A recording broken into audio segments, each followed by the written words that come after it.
Hello guys, in this video I'm going to show you how to contact with customer service on the CEWE App application.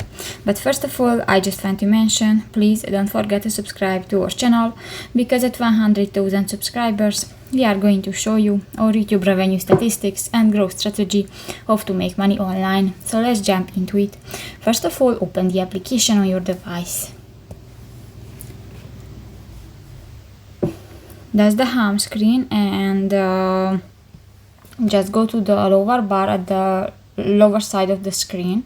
Click to the third option, the service, and here you can find a phone number, you can find an email, and you can contact with the customer service. For example, you can call as a phone, or you can write an email for the service.